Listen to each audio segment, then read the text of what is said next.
Hello friends, स्वागत है आपका मेरे यूट्यूब चैनल दीप क्लासेस में, जिसमें हमारा आज का टॉपिक है भारत भारती कविता का सार और साथ ही उसके महत्वपूर्ण अंशों की सप्रसंग व्याख्या। हमारा आज का टॉपिक स्टार्ट करने से पहले अगर आप हमारे चैनल पर नए हैं या आपने अभी तक हमारे चैनल को सब्सक्राइब नहीं किया है तो इसे सब्सक्राइब कर लें, जिससे हमारे आने वाले वीडियो के सभी नोटिफिकेशंस आप तक पहुंच सकें। चलिए अब हम अपना टॉपिक स्टार्ट करते हैं। सबसे पहले हम जानते हैं भारत भारती कविता के सार के बारे में। प्रस्तुत कविता राष्ट्रकवि मैथिली शरण गुप्त द्वारा रचित खंड काव्य भारत भारती का एक छोटा सा अंश है। 1920 ईस्वी में प्रकाशित यह खंड काव्य गुप्त जी की कीर्ति का आधार स्तंभ माना जाता है। भारत भारती के 3 खंड हैं। पहला अतीत खंड, दूसरा वर्तमान खंड और तीसरा भविष्य खंड। प्रस्तुत अंश के अनुसार समय परिवर्तनशील है। उत्थान पतन, सुख दुख, संपन्नता विपन्नता आदि प्रकृति के विभिन्न नियम हैं। भारत का अतीत बहुत ही गौरवशाली था। उस समय लोगों का जीवन आदर्श जीवन था, किंतु आज भारत की दुर्दशा है। कवि अपनी इस कविता के माध्यम से यही कहना चाहता है कि किसी का भी समय हमेशा एक जैसा नहीं रहता। संकट और वैभव रात दिन के समान सब जगह घूमते रहते हैं। आगे कवि कहता है कि जो सूर्य पहले आकाश में चढ़ता है फिर वही नीचे की ओर आ जाता है, इसलिए हमारी वर्तमान अवनति की दिशा ही हमारे अतीत के विकास को स्पष्ट करती है। यह कथन एकदम सत्य है कि जिसका कभी विकास ही नहीं हुआ होगा उसका पतन कैसे हो सकता है। कवि के कहने का अभिप्राय यह है कि भारतवर्ष भूतकाल में उन्नति के शिखर पर था। यही कारण है कि आज वह पतन की ओर अग्रसर हो रहा है। कवि के कहने का अभिप्राय यह है कि जिस प्रकार समय परिवर्तनशील है, तो हमारे देश के गौरवशाली अतीत के बाद अब तत्कालीन दुर्दशा निश्चित थी। गुप्त जी ने भारत की तत्कालीन दशा की ओर संकेत किया है और जागृत रहने के लिए संदेश दिया है। अब हम भारत भारती कविता के महत्वपूर्ण अंशों की सप्रसंग व्याख्या को जानते हैं। इस कविता का पहला महत्वपूर्ण अंश है मानस भवन में आर्यजन जिसकी उतारे आरती, भगवान भारतवर्ष में गूंजे हमारी भारती। हो भद्रो भावोविनी, वह भारती है भगवते। सीतापते सीतापते, गीतापते गीतापते। यदि बात की जाए इस अंश के प्रसंग की, तो यह पंक्तियाँ भारत भारती कविता से ली गई है। इस कविता के रचयिता राष्ट्रकवि मैथिली शरण गुप्त हैं। मंगलाचरण की इन पंक्तियों में गुप्त जी ने भारतवर्ष के उज्जवल अतीत से निरंतर पतन की ओर जा रही देश की अवस्था पर गहरा दुख प्रकट किया है। अब हम इनकी व्याख्या को देखते हैं। इन पंक्तियों में कवि भगवान को संबोधित करते हुए कहता है, हे भगवान, अपने मन रूपी घर में भारतवासी जिस भारतवर्ष की आरती उतारते हैं, उसी भारतवर्ष में उसकी प्रशंसा के स्वर हमारी वाणी के रूप में गुंजायमान हैं। हे भगवती माँ दुर्गा, हे श्री राम श्री कृष्ण के सूचक भारतवर्ष, मेरी यह भारती अच्छे भावों का उन्मेष करने वाली हो। अब हम इस पंक्तियों की विशेषताओं को जानते हैं।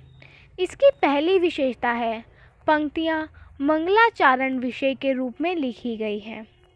दूसरा, कवि ईश्वर से प्रार्थना करता है कि उसकी भारती देश के अच्छे भावों का संचार करने में सफल हो। तीसरा, तत्समनिष्ठ शब्दावली का प्रयोग किया गया है। चौथा, प्रसाद गुण सर्वत्र व्याप्त है। पांचवा, अनुप्रास व रूपक अलंकारों का प्रयोग है। और छठा, हरिगीति का छंद का प्रयोग किया गया है। इस कविता का दूसरा महत्वपूर्ण अंश है हाँ लेखिनी।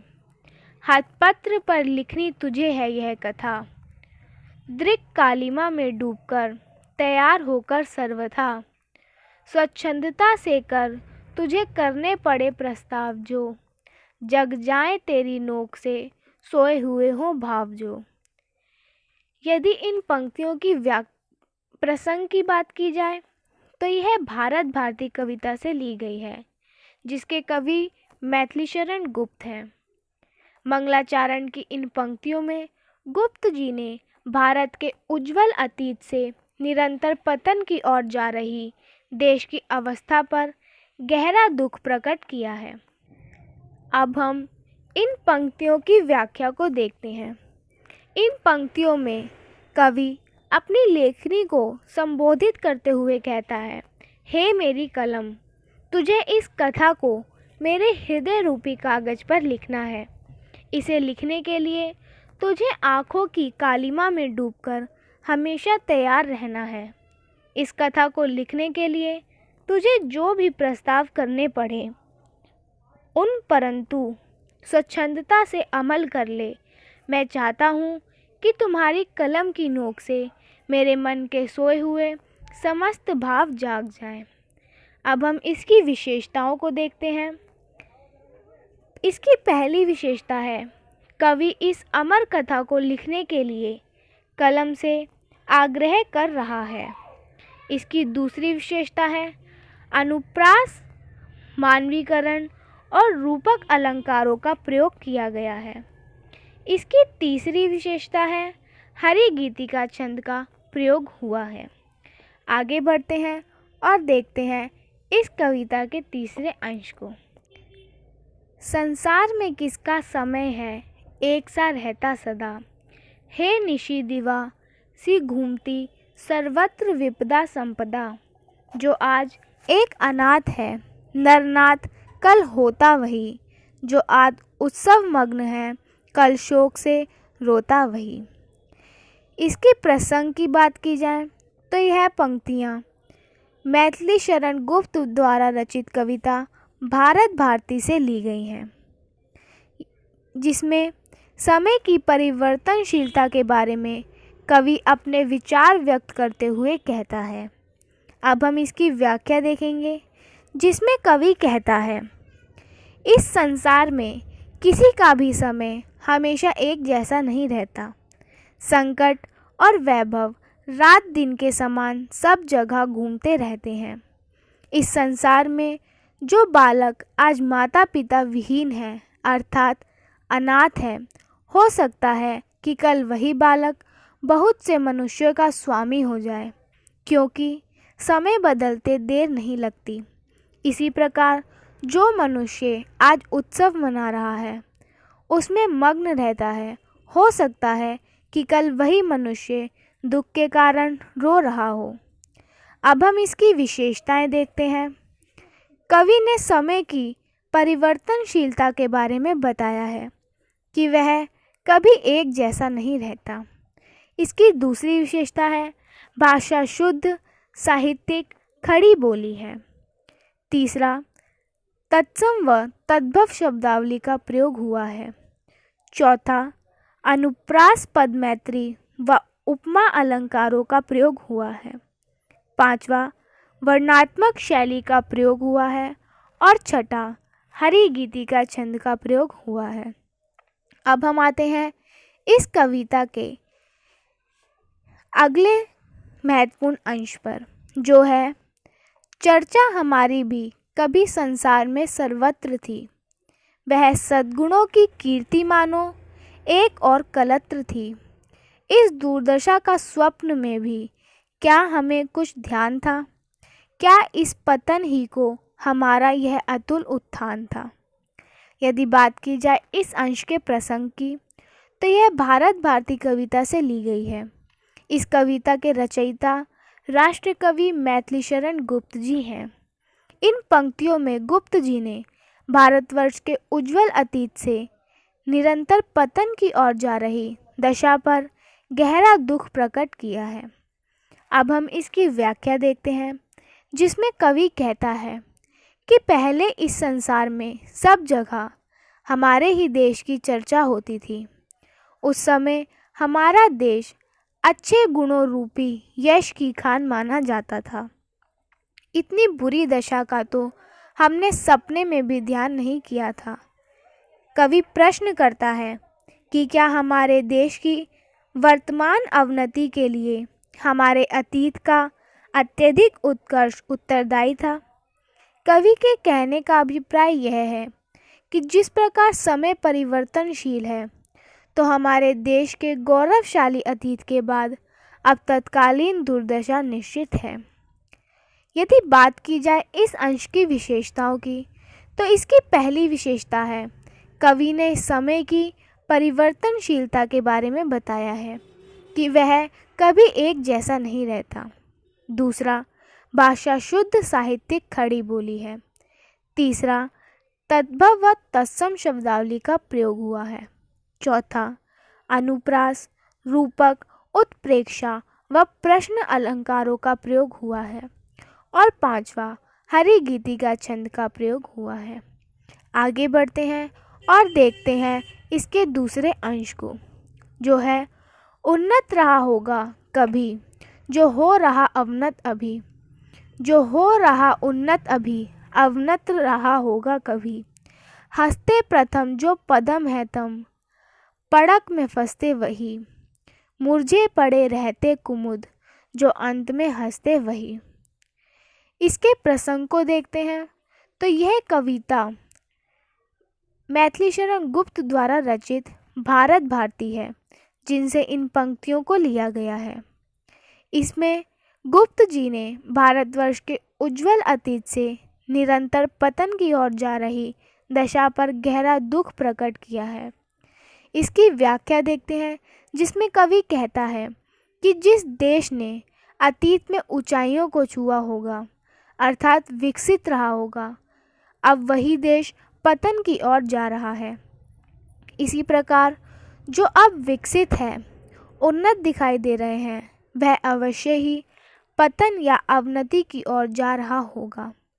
इसको हम इस प्रकार से समझ सकते हैं कि प्रारंभ में अंधकार रूपी कीचड़ में फंसकर ही कमल के फूल खिलते हैं और प्रसन्न होते हैं। दूसरी ओर जो फूल पहले मुरझाए से रहते हैं, अंत में वह खिल जाते हैं। अब हम इसकी विशेषताओं को देखते हैं। इसकी पहली विशेषता है, कवि ने स्वाभाविक नियम की ओर संकेत किया है। दूसरा, प्रसाद गुण सर्वत्र व्याप्त है। तीसरा, रूपक व अर्था तरन्यास अलंकारों का प्रयोग है। और चौथा, हरिगीतिका छंद का प्रयोग हुआ है। अब हम इस कविता के आगे के अंश को देखते हैं, जो है उन्नति तथा अवनति। प्रकृति का नियम एक अखंड है। प्रथम चढ़ता प्रथम जो व्योम में, गिरता वही मार्तंड है। अतएव अवनति ही हमारी कह रही उन्नति कला, उत्थान ही जिसका नहीं, उसका पतन ही क्या भला। इसके प्रसंग को देखते हैं। प्रस्तुत पंक्तियाँ भारत भारती कविता से ली गई हैं। इसके रचयिता मैथिलीशरण गुप्त हैं। इन पंक्तियों में गुप्त जी ने भारत के उज्जवल अतीत से निरंतर पतन की ओर जा रही दशा पर गहरा दुख प्रकट किया है। अब हम इसकी व्याख्या को देखते हैं। इन पंक्तियों में कवि कहता है कि उत्कर्ष और अपकर्ष प्रकृति का एक नियम है जो कभी नहीं टूटता।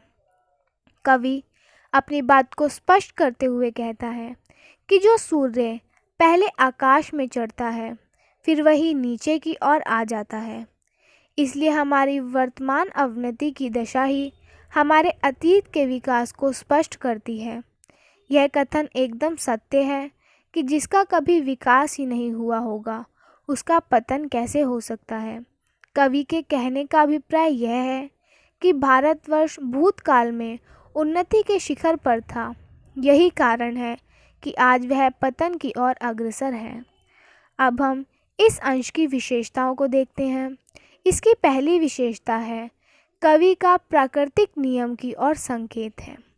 दूसरा, सरल साहित्यिक खड़ी बोली का प्रयोग किया गया है। तीसरा, अनुप्रास, प्रश्न, मानवीकरण अलंकारों का प्रयोग हुआ है। चौथा, वर्णनात्मक शैली का प्रयोग हुआ है। और पांचवा, हरि गीतिका छंद का प्रयोग हुआ है। इसी के साथ हमारा आज का टॉपिक यहीं ख़त्म होता है, जिसमें हमने जाना मैथिली शरण गुप्त द्वारा रचित कविता भारत भारती के सार और उसके महत्वपूर्ण अंशों की सप्रसंग व्याख्या के बारे में। अगर हमारा आज का वीडियो आपको पसंद आया हो तो वीडियो को लाइक एंड शेयर करें और आने वाले सभी वीडियो के नोटिफिकेशंस के लिए हमारे चैनल को सब्सक्राइब करें। Thank you for watching.